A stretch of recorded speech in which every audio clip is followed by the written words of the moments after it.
Baramida Otaran Fite, Baramida Otaran Fite.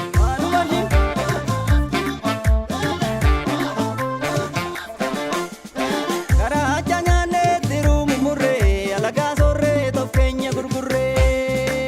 Sobeto malo, sobeti amo, sobeto malo, sobeni sobi. Sobeto malo, sobeti amo, sobeto malo, sobeni sobi. Sobeto malo, sobeti amo, arkaturi bakaduri tinavani. Sobeto malo, sobeti amo, yola bayada gangara ravani. Sobeto malo, sobeni sobi. Ingi chani batu gishan jalatu, lali sobeti. Sobeto malo, sobeti amo, kari karam muru abe garam tus. Sobeto malo, sobeni sobi.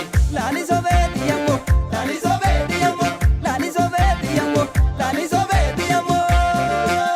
Me sirbi tu sirbi sirba malo bole, nago duro, durati sirba turanjar, asha shagedao.